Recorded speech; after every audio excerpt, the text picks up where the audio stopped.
I stand frozen at the entrance of Bella Vista Trattoria, my fingers still wrapped around the iron door handle. 12 place settings glisten under the ambient light of the rooftop garden. 12. Behind them, the San Francisco skyline blinks to life, the Bay Bridge glittering like a string of pearls at twilight. Champagne bubbles shimmer in tall flutes, and servers move between tables like a well-choreographed ballet. Laughter rings out, Claudine's laughter, my mother-in-law's familiar, too polished cackle that I've learned to recognize over the past 5 years of marriage to her son. Her gold cuff bracelet sparkles as she touches Cousin Haley's arm, leaning in to share what I'm sure is a carefully curated anecdote designed to impress. "Sweetheart, you made it," Leo says from behind me, his voice catching me off guard. My husband of 5 years places his hand lightly at the base of my back, guiding me forward as if I needed direction. Even now, despite everything, his touch still warms me. But I don't move. My eyes search the table again. 12 chairs. 12 name cards. 12 Bancrofts, seated or mingling near the edge of the terrace. Not one chair for me. "Leo," I whisper, forcing a calm I don't feel, "there's no place for me at the table." He follows my gaze. A crease forms between his brows but smooths out just as quickly. It must be a miscount. His dismissive tone stings more than I expected. I lift my chin and walk across the terrace, Leo following close behind. Conversations falter as I approach, then restart with overly bright enthusiasm. Uncle Barrett studies his cocktail napkin like it holds classified information. Cousin Haley leans in toward her husband, whispering behind her hand. "Oh dear," Claudine stands slightly, her designer dress rustling with movement. There must have been a miscount. The smile she gives is razor sharp. It never reaches her eyes. It never has, not for me. These things happen. The staff is stretched thin lately, she adds, as if someone else's error explains my deliberate exclusion. "I thought she wasn't attending family events anymore," Haley says just loud enough for me to hear. Her words are light, but they land like pins. Leo sinks into his seat without another glance. "Oops," he says, chuckling as he reaches for the Pinot. "Must be a miscount." He says it again. Same words. This time too smooth. Too prepared. My throat tightens. "Well," I say evenly, "it appears my seat at the Bancroft family table has vanished." My words float just far enough to be heard. A few heads turn. Then quickly turn away, fascinated by menus or the skyline. "Don't be so dramatic, Claire," Leo murmurs, his laugh now an irritation. "They'll bring another chair." But no one motions for the waiter. No one shifts to make space. No one moves at all. 5 years rush through me in a wave, meeting Leo while organizing a tech summit in Palo Alto, his easy grin when he asked me to grab coffee after the event. His spontaneous proposal beneath redwoods in Muir Woods. Then, meeting his family. Claudine's first words still echo in my mind, "How quaint." An event planner marrying the client. That carefully sweetened smile. The one that always stiffened when she looked my way. "I suppose you'll be handling all our family events now," she had said. "Not as family, of course, as staff." I had laughed. Shrugged it off. Believed Leo when he said they just needed time. "They're traditional," he told me. "It's not personal." 5 years of trying to believe that. 5 years of being not quite one of them. 5 years of silences in place of invitations. Of gifts that arrived conveniently late. Of always being one chair short. And tonight, that absence wasn't subtle anymore. It was right in front of me, 12 polished plates. None for me. With polite apologies about shipping mix-ups, I received Christmas gifts that stood out, not for their quality, but for their carelessness. While everyone else unwrapped monogrammed robes, leather journals, or vintage wine bottles with handwritten notes, mine was always something generic. A scented candle. A cookbook for entertaining. Once, a sweater 2 sizes too big, tag still on. Still, I tried. I studied their traditions. Laughed at their inside jokes. Planned events that left their most elite guests raving. Used every connection I had to land impossible reservations at exclusive Bay Area restaurants. Listened patiently to Claudine's suggestions, passive-aggressive criticisms in pearls and silk. All the while, I was building Refined and Ready, my event company, from nothing into San Francisco's most sought-after service for the city's elite. But here I was again. No chair. No space at the Bancroft table. Something shifts inside me, silent, definitive. Like a final puzzle piece snapping into place. I remove my hand from Leo's shoulder, the smooth wool of his tailored suit cold beneath my palm. Enjoy your family dinner, I say softly. My smile is steady, professional. Impeccable. I'll see myself out. For a moment, there's a tremor, like a ripple across still water. Uncle Barrett clears his throat and adjusts in his seat. Haley's husband becomes engrossed in his linen napkin. Even Claudine's practiced calm falters, just for a second. Then, I see it, the relief. That quiet, nearly imperceptible sigh from every Bancroft at the table. This was the ending they wanted. A clean exit. I turn and walk away. My heels click evenly across the stone terrace. Shoulders back. Chin high. Behind me, conversation resumes. The laughter is easier now, unburdened. That sound follows me to the elevator and down to the street, where the doorman nods as I pass. Only once the door is closed behind me do I allow my smile to slip. One shaky breath escapes. Back at the hotel, the golden glow of the Bay Bridge flickers across the suite's windows as I settle onto the king-sized bed, laptop propped on my knees. Spreadsheets I've been quietly maintaining for months fill the screen, financials I suspected but didn't want to believe. Nearly $12 million in failed Bancroft ventures. Neat columns of red ink and risky overseas holdings. My fingers hover above the keyboard. I slide in the flash drive. The one I found buried in Leo's briefcase 3 weeks ago when he rushed out to meet Claudine for brunch. Its plastic shell is dull and ordinary. Its contents are anything but. A folder opens. Dozens of documents. Innocuous titles. I click on one labeled simply, Announcement. I read the opening line once. Then again. And again. Leo Bancroft and Brielle Kingsley are thrilled to announce. My chest tightens. Brielle. His ex. The one he dated before me. The one Claudine always spoke of with a misty-eyed smile and the phrase, a true Bancroft kind of woman. I flip through the rest of the files like I'm watching someone else's nightmare. Draft divorce paperwork, already signed by Leo. Text messages spanning 18 months. An ultrasound image. Dated 3 weeks ago. And then I see it. A scanned PDF. Claudine's handwriting, unmistakable. Finally, the right woman for the Bancroft legacy. More emails. Claudine and Brielle exchanging plans. Shopping trips. Coordinating heirloom jewelry. Claudine had been grooming my replacement years before the affair even started. It wasn't just about being left out of dinner. It was about being phased out of their future. Accepting my Christmas gifts with false smiles. Pretending to tolerate me at galas and charity events. The dinner tonight, the missing chair, it wasn't just another slight. It was the opening act in a carefully planned exit. Leo, sitting at that table, smiling with a flute of champagne in hand, wasn't just enjoying family time. He was preparing to ambush me with divorce papers. The entire Bancroft family, it seems, had been in on it, rehearsing their lines for my departure like a cast preparing for curtain call. While I sat alone in our suite this afternoon, they weren't waiting for me, they were toasting to my removal. The dinner wasn't about excluding me. It was celebrating the end of me. I slam the laptop shut and push it away, then swing my legs off the bed.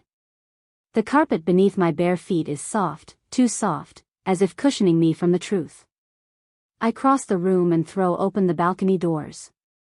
The spring air greets me with the scent of fog-damp streets and the faint aroma of warm sourdough drifting up from a bakery below. 6 years of my life. 6 years spent building refined and ready while financially bailing out the Bancroft legacy. Quarterly wire transfers into their dwindling investments. Lavish vacations written off as business development. Loans I was told were temporary. Dinner parties and private concerts, always charged to my company's account.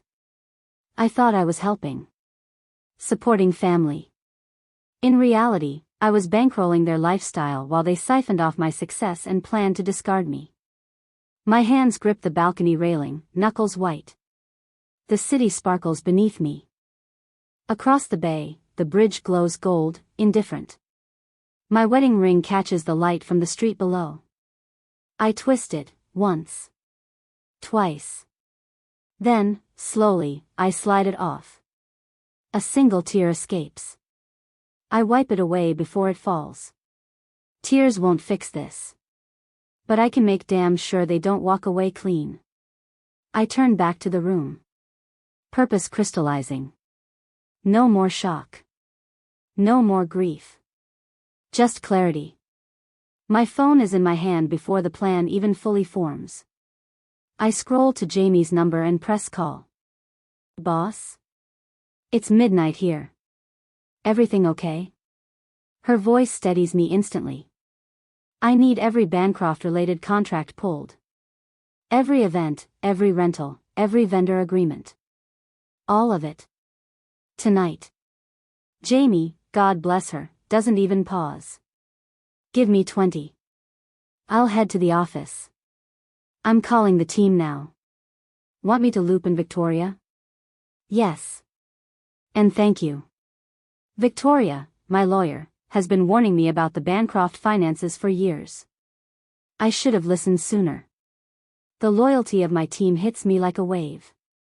They've been my family. Not the Bancrofts. Not the people who called me dramatic and smiled while planning my erasure. It was Jamie who stayed up until 3 a.m. reprinting menus when the caterer backed out. My coordinators who covered for me when I skipped meetings to rush to Claudine's latest health scare. My staff who never once complained when I drained company time and money to impress Leo's connections. They were loyal. They believed in me. And now, I would protect what we built, together. While I wait, I pull up the itinerary for the Bancroft Grand European Tour. Every reservation, every private event, every show and suite booked under refined and ready. Booked under my name. Built on my reputation. Funded with my money. The chateau in Bordeaux. The yacht in Monaco. The exclusive Vatican tour. They thought they could enjoy the spoils without me. They were wrong. My phone buzzes. Victoria. Tell me everything, she says instead of hello. Her voice wraps around me like armor. I exhale slowly. And 20 minutes later, I make the first move. The call connects after the second ring. Bonsoir, Chateau Bellevue, says a familiar voice. Jean-Michel speaking. It's Claire Donovan. I apologize for the hour, I say smoothly, professional tone intact. There's been a complication with the Bancroft reservation for next week.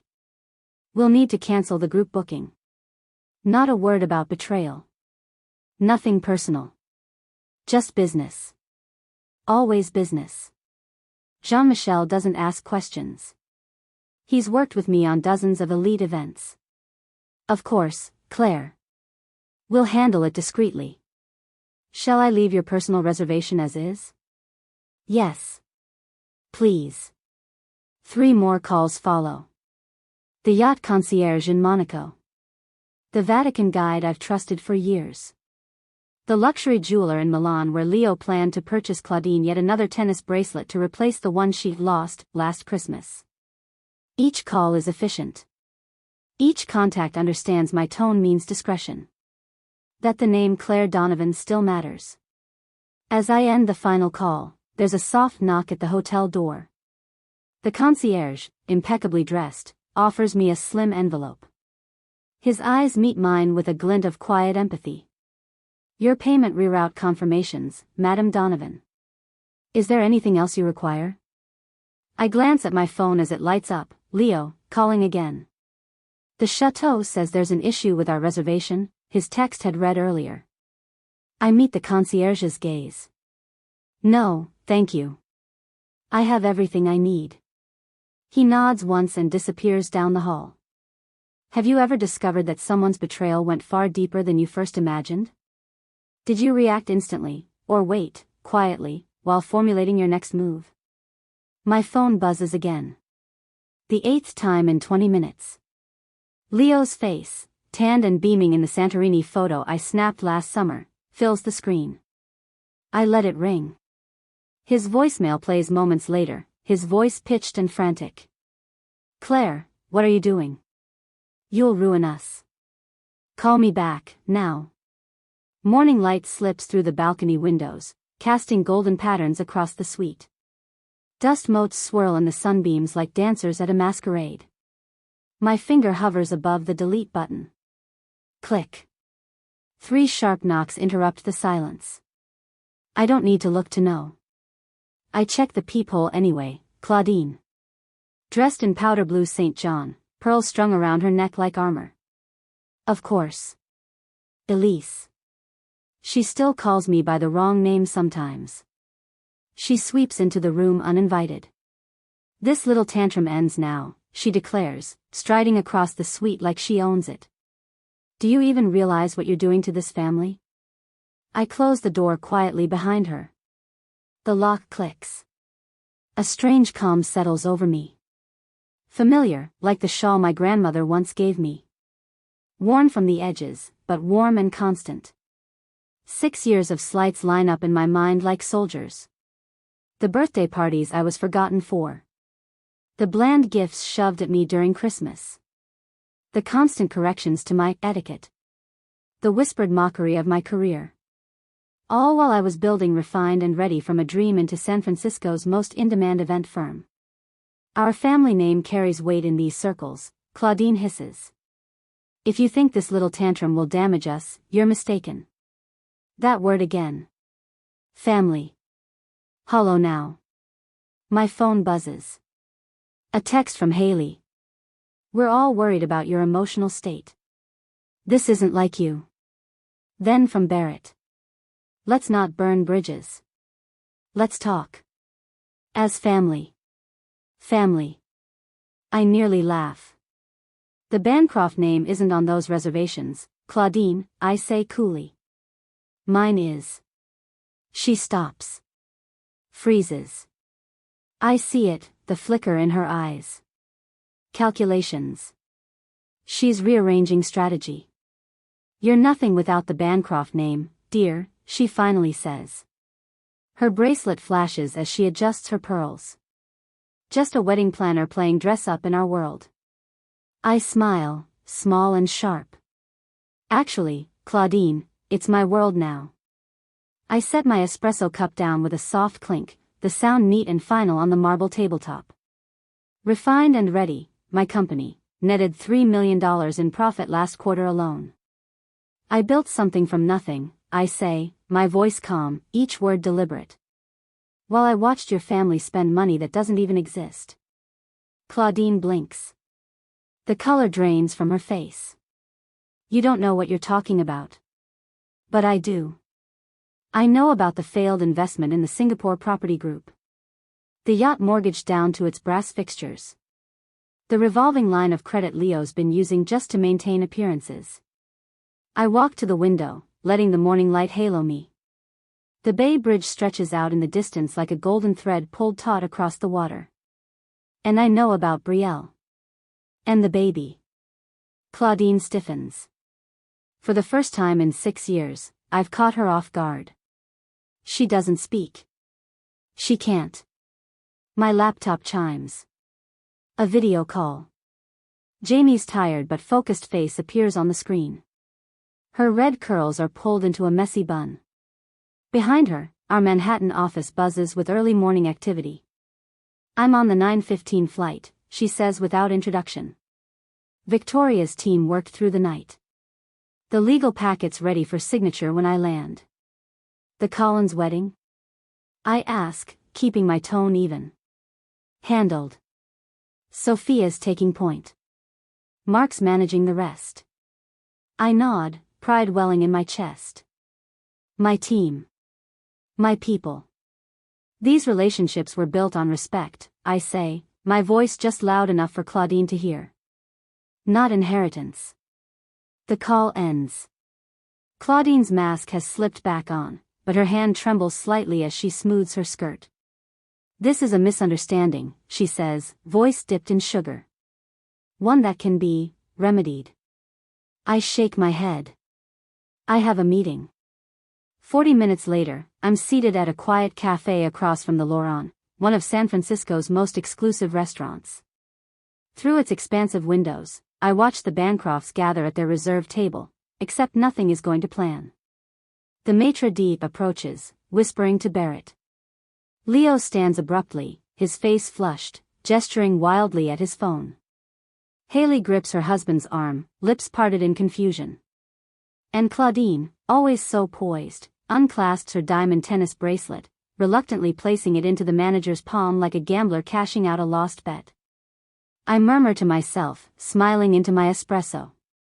Your reservations have been cancelled. All of them. The estate in Napa. The yacht charter off Sausalito. The private gallery event Leo bragged about to his old Stanford friends. All gone, I whisper, with a few phone calls from the woman they never saw as family. Just the help with connections. Back in my suite, now wearing a sharp new suit, not the one Claudine knows, I spread out the documents on the desk like puzzle pieces snapping into place. Wire transfers from my company to Bancroft family accounts. Invoices for trips, retreats, and real estate down payments. Emails between Claudine and their family attorney discussing how to minimize Claire's financial footprint. The suite phone rings.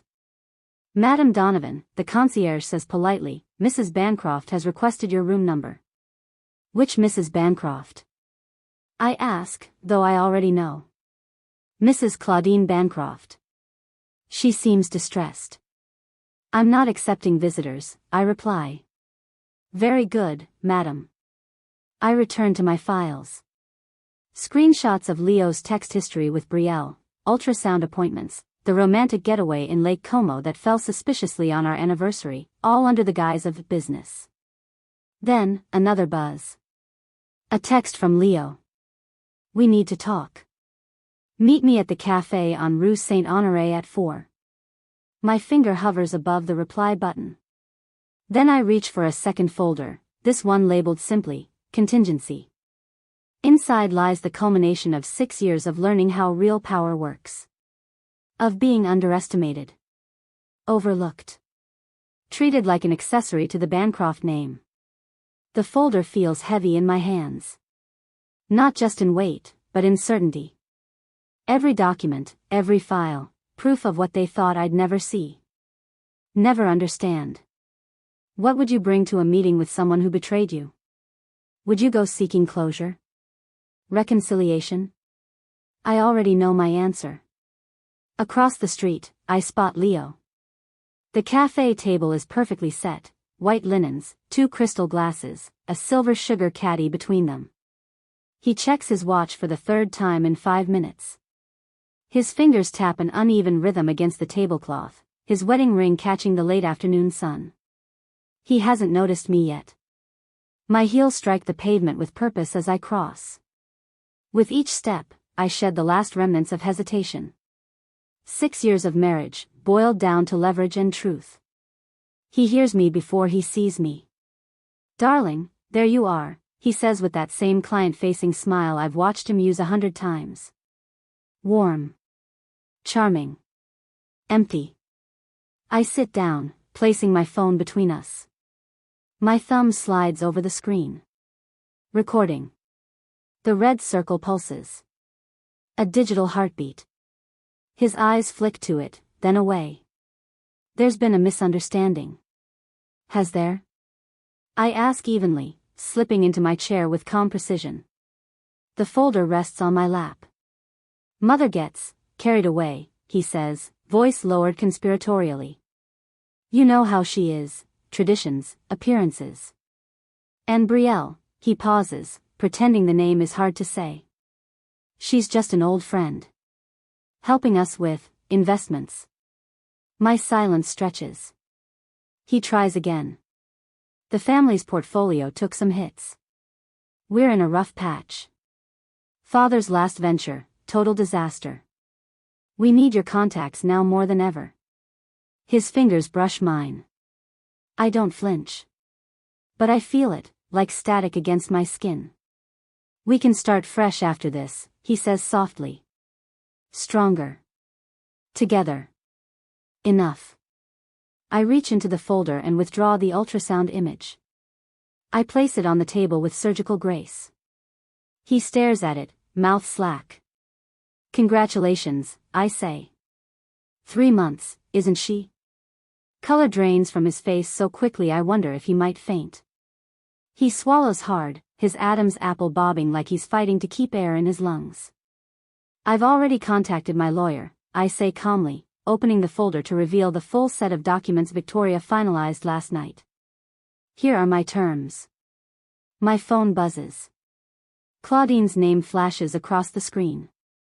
Right on schedule, I murmur, silencing the call. A beat later, his phone chimes. And again. And again. He doesn't check it. Mother sends her apologies, he says, voice cracking. Just a misunderstanding. More pings. Suddenly, cousins who haven't spoken to me in years are remembering my birthday. Invitations to brunches and family weekends roll in like waves. It's too late. Ellie, please, Leo says. I made a mistake. I'll end it with her. Full transparency. Starting now. The family wants to meet for breakfast tomorrow. We'll fix this, together. I gather the folder and rise from the table. Your mother always did prefer breakfast for delivering bad news, I say, then turn without another word. As I step onto the curb, I glance back. Leo's on the phone, hunched forward, whispering frantically. She knows, I hear him say. She knows everything. Across the plaza, I see Brielle waiting outside a boutique. Leo rushes toward her. I linger by the awning of a bookstore just long enough to catch their voices. What happened? Brielle asks, clutching his arm. She has the ultrasound, Leo breathes, eyes wide. She has everything. She knows everything. Brielle's face drains of color. But you said she'd never. I know what I said, Leo hisses. His voice carries on the soft breeze, sharp and fraying. Mother will figure something out. I slip around the corner, leaning back against the cool stone wall of the art gallery adjacent to the cafe.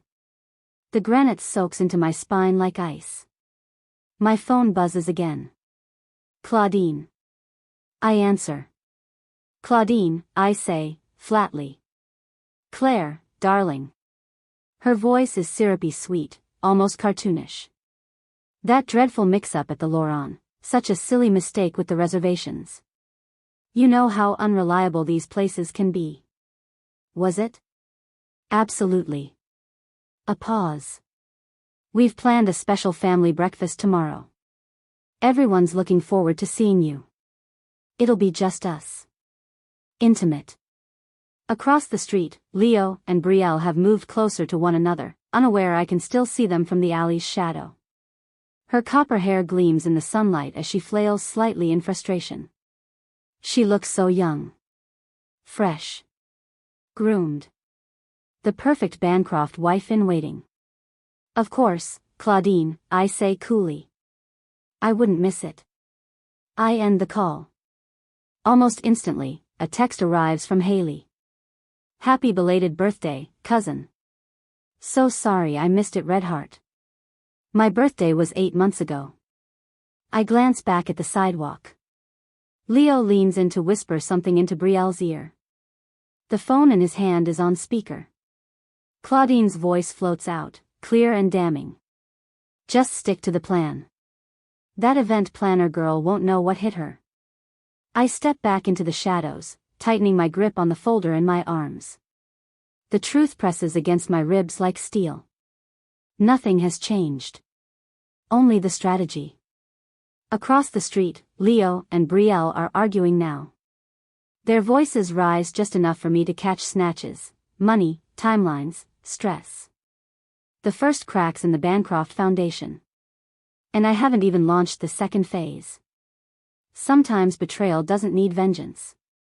Sometimes it creates its own undoing. The next morning, I sit with perfect posture in the private dining room of the Laurent Grand. The Bancrofts, dressed in somber shades and forced smiles, shuffle to their seats one by one. Light spills through sheer curtains, bathing the polished table in a golden glow far gentler than the energy in the room. My leather portfolio rests in front of me, closed, centered, pristine. Claudine dabs at her eyes with a lace-edged handkerchief. The emerald ring on her finger, the one she once told me was for Bancroft blood only, glints dramatically with every delicate touch. "Family means everything, Claire," she says, her voice trembling with rehearsed sorrow. "These misunderstandings, they can be resolved. We just need to remember what truly matters." Mr. Calloway, the family's longtime lawyer, clears his throat. He's aged, more fragile than I remember. His tie is askew, and the briefcase beside him looks heavier than he does. "Mrs. Donovan," he begins, nodding to me with cautious respect, "the prenuptial agreement is clear. Your company's assets are independent of any marital property." He adjusts his glasses. "Furthermore, the accommodations and travel arrangements were booked under Refined and Ready, not the Bancroft estate. Therefore, cancellation is at the sole discretion of the contract holder." The threat is veiled, wrapped in formal language, but unmistakable. Leo leans forward, hand outstretched just slightly, but I don't reach for it. "We can work through this," he says, desperation bleeding through his calm. "Just reinstate the reservations, and we'll sort everything else out after. The family's counting on you." I remain silent. Around the table, eyes shift. Gerald tugs at his collar. Haley looks to her husband. Margot's fork clinks softly against her untouched plate. Their performances are falling apart. Leo straightens in his chair. "Your behavior appears emotionally unstable," he says, testing a new angle. "Operating a luxury business requires composure. Clarity." Claudine nods, her voice rising faintly. "You've always been so sensitive, dear." Claudine's tears have miraculously vanished, her eyes now dry and alert as she leans in. "We're prepared to offer a very generous settlement," she begins, each word wrapped in faux concern. "As long as this unfortunate situation is handled quietly." She folds her manicured hands like a benevolent matriarch offering grace. "The Bancroft name carries significant weight in San Francisco society, Claire.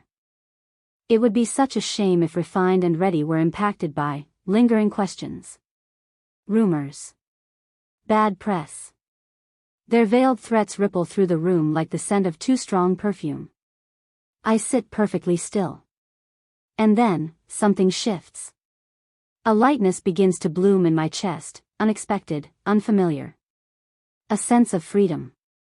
6 years of trying to belong, of checking my tone, softening my edges, apologizing when I had nothing to apologize for, fall away like a coat I no longer care to carry.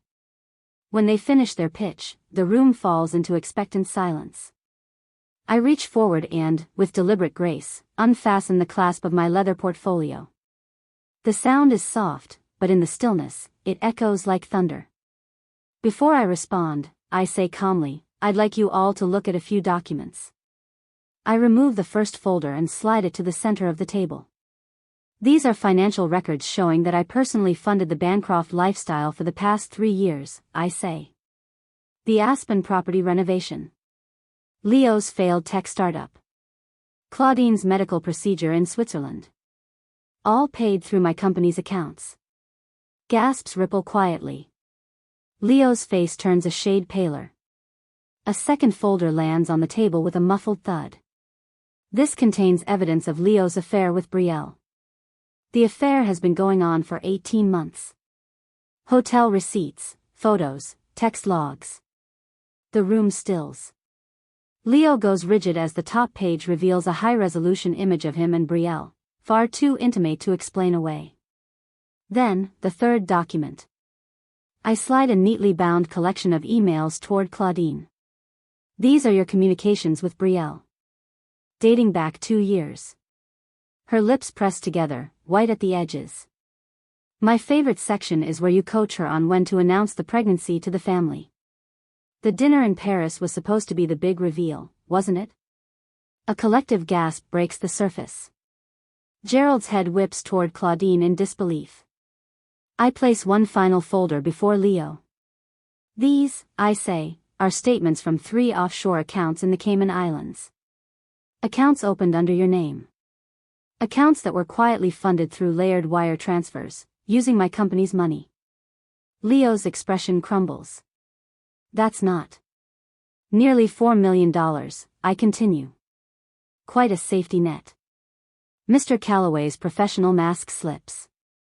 He snatches the folder and begins flipping through the pages, his brow furrowing deeper with each one. I've already spoken with the IRS, I say. They were interested. I close my portfolio. The click is crisp. Final. I've documented every instance where my business was exploited by this family, I say. Every favor. Every event run at a loss. Every client funneled through my network and into yours.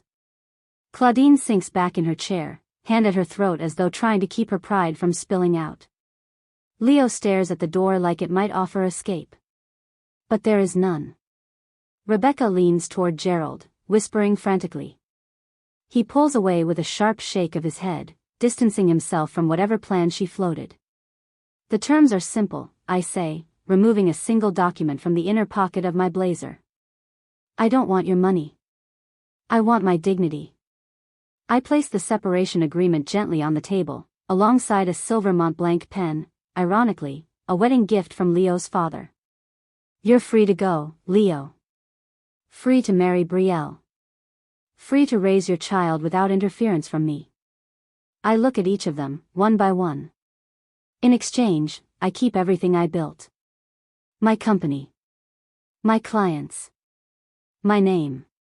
You get your silence. I get my freedom. I lean back in my chair. Sign. Or I go public. Leo reaches for the pen with a trembling hand, still avoiding my eyes. He signs. The sound of the Montblanc's tip against paper is soft, but in this room, it roars. The weight of 6 years lifts from my shoulders with every stroke of ink. I gather my documents, evidence, leverage, closure, and walk toward the door. Claire, Claudine calls after me, her voice hollow now, stripped of its usual sharp precision. What will you tell people? I pause at the threshold. Then turn. The truth, I say simply. That some tables aren't worth sitting at. Weeks later, I stand before the floor-to-ceiling windows in my expanded Manhattan office. The morning light catches the brushed silver of the refined and ready logo mounted proudly behind my desk. Below, the city pulses with energy, with promise, much like the life I've reclaimed. My phone buzzes. A message from Princess Amelie of Belgium, whose wedding we're coordinating next month.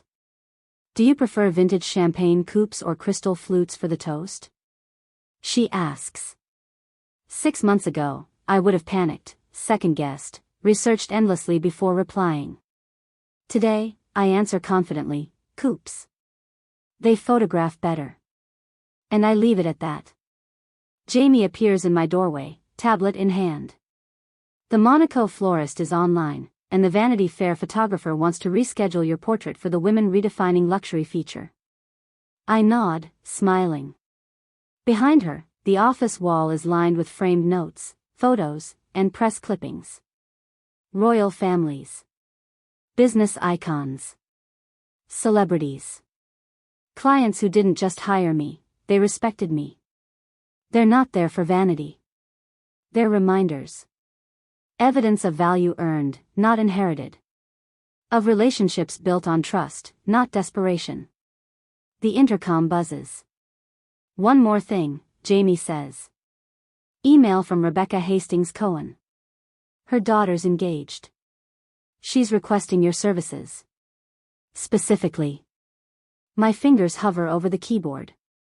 For a split second, 6 years of old reflexes rise up, the part of me conditioned to leap at crumbs of approval. But I don't flinch. Standard response, I say. Jamie smiles, already typing. We're honored by the interest, but unfortunately, our calendar is fully committed through next spring. No spite. No drama. Just boundaries. The quiet power of choosing my own path. Done, Jamie says, her grin widening. That evening, I drive to Connecticut to have dinner with my parents. The garden is bursting with early summer roses, and the air smells of rosemary and grilled steak. My dad's still using the same corny jokes he's told since I was 10, and my mom's salad is exactly the same as it's always been, familiar, comforting. Their dining table is scratched from years of meals and math homework. I sit in the same seat I've had since I could climb into it without help. The Wilsons asked about you again, Mom says, pouring iced tea. They saw the town and country spread. Dad squeezes my hand. We're proud of you, kiddo. Not for the headlines or the clients. Because you found your way back to yourself. The words catch me off guard. They catch in my throat. These people, they knew who I was before I started shrinking to fit into rooms that never had space for me. I've been working on that, I tell them. Dr. Shelton says I spent years trying to solve a problem that wasn't mine. Some people, I add quietly, just won't make room for you, no matter how small you try to make yourself. Later that week, I gather my team at our favorite rooftop bar in Soho. The sun is setting, casting a golden light across the skyline and over the faces of the 15 people seated around me. These are the ones who stood beside me through the storm. Who never questioned my worth. Who believed in my vision, even when I couldn't see it myself. We raise our glasses to celebrate signing the governor's inaugural ball. And this time, I take my place at the head of the table, not to be accepted. But because I belong. There were years when I questioned if I was enough. But not tonight. Jamie lifts her glass, her voice clear against the hum of city life far below.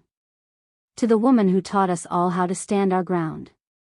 Laughter ripples around the table, warm, unfiltered, and real. No one's performing here. No one's measuring their words. This is family, not by blood, but by choice. Across from me, Zoe smiles shyly. At 24, she's the newest member of our team, bright, eager, and recovering from a relationship that nearly erased her. She reminds me of myself once.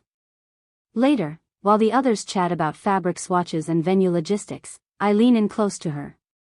Sometimes, I whisper, a missing chair is a blessing. It forces you to build your own table. And to fill it with the right people. A month later, I'm standing barefoot on the stone terrace of my rented villa along the Amalfi Coast.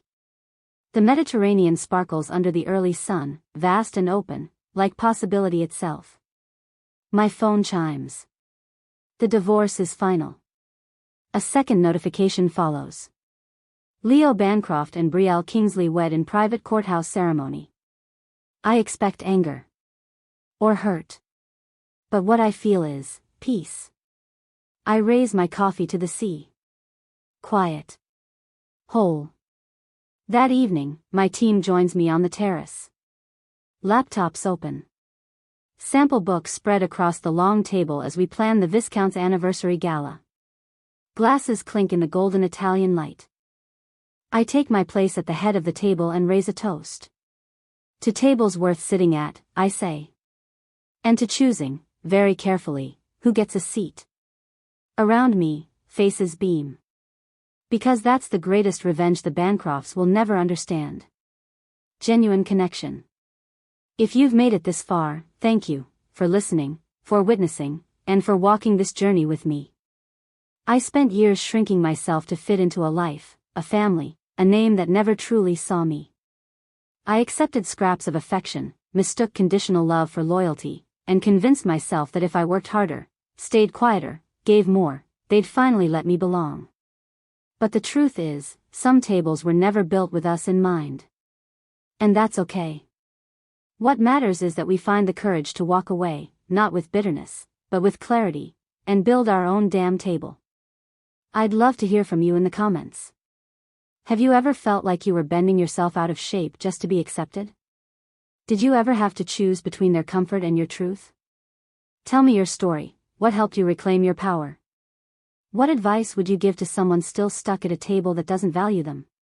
And if you're someone still waiting for a seat that may never come, please hear this. Your worth isn't tied to their invitation. Start building your own space, brick by brick, with people who celebrate you as you are, not as someone they want you to be. Let's fill this comments section with support, with wisdom, with real connection, because that's what this community is about. We lift each other. We remind each other that we're not alone. And sometimes, just knowing someone else has walked the path you're on can make all the difference. Thank you for letting me share my truth. Now I want to hear yours. What would you do if your seat was taken away? Would you stay and beg, or rise and build? Please leave your comments below in the comments section.